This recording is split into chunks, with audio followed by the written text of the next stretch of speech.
This is your 8-minute explanation of Carcassonne Safari. The game from Mindoc is for 2 to 5 players, ages 7 and up. The average game time is 35 minutes, and the objective of the game is to score the highest amount of points by building roads, watering holes, and trees.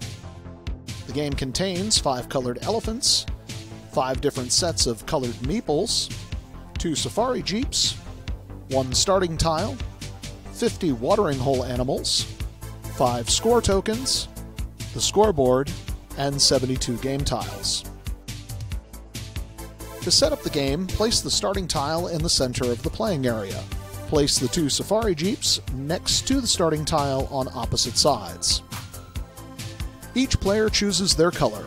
They collect their colored meeples and place their elephant on the scoreboard. Each player also collects 2 of the watering hole animals at random. Shuffle the game tiles and place them face down on the side of the playing area. The score tokens and the rest of the watering hole animals are also kept to the side of the playing area. Finally, choose the order in which the players will take their turn.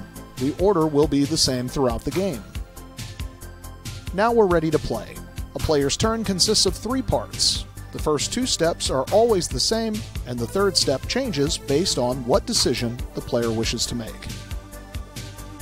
Step 1. Select a game tile. Step 2 is to place that game tile. The tile must be placed so that it matches. For example, a road along a road or trees connecting to trees. A road cannot lead into a place where there is no road, nor can trees not line up with other trees.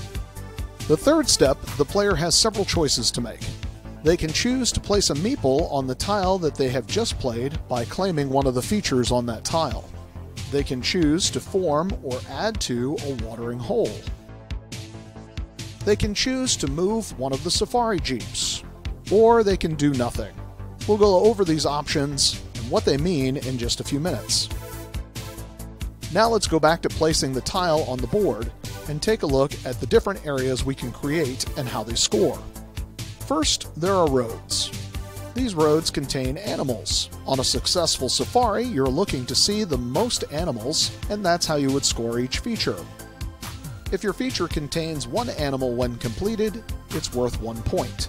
If it contains 2 different kinds of animals, it's worth 3 points. 3 different kinds of animals are worth 6 points. 4 different kinds of animals are worth 10 points. And 5 different kinds of animals are worth 15 points.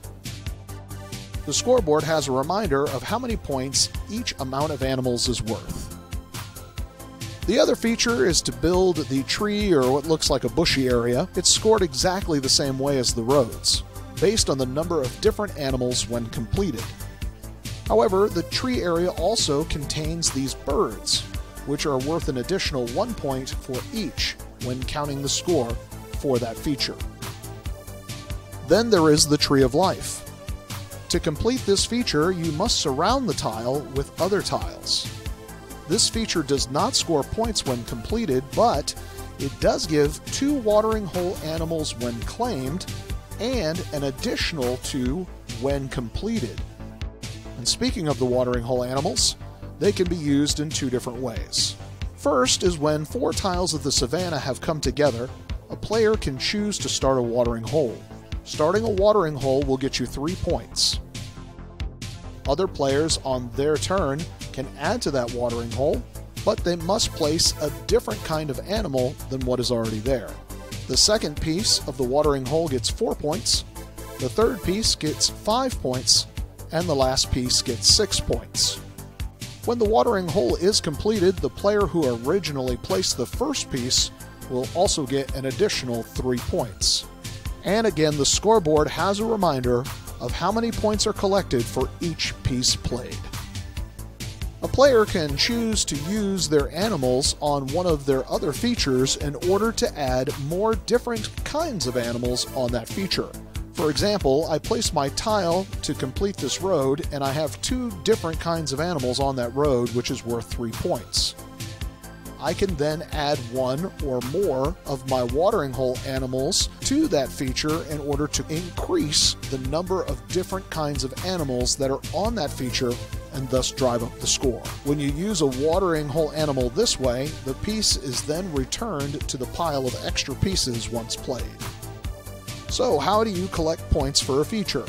By claiming them with one of your meeples. When you place a game tile, you can choose to claim a feature on that tile by placing a meeple.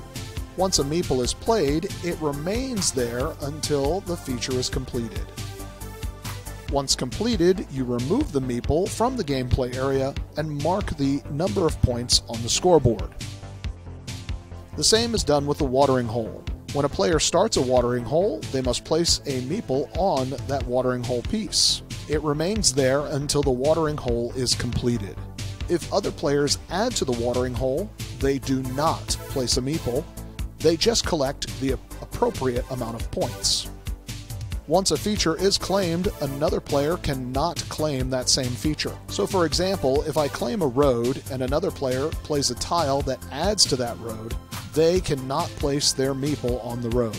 They would have to choose a different feature for that tile, or choose one of the other options for their turn. The only exception to this is, let's say I start a road here, and another player has a road there. A few turns later, the roads become connected. Whoever has the most meeples on the road would get the points. If it is the same number of meeples, both players get the points. The Safari Jeeps are another way of scoring in this game.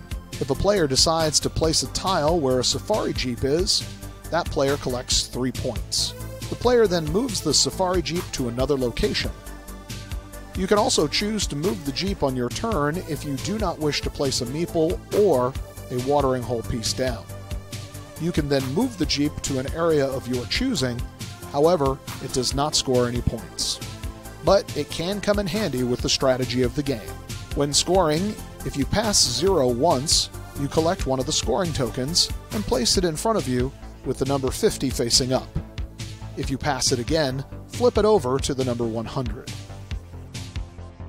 Once the last tile is played, you'll need to score any unfinished features.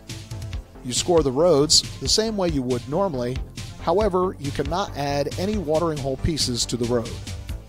For the tree bushy areas, you also score them the same way, however again, no watering hole pieces can be added, plus you do not count the birds for points. When the last player has completed their scoring, the person with the highest score is the winner. And now, you know the basics, so let's play.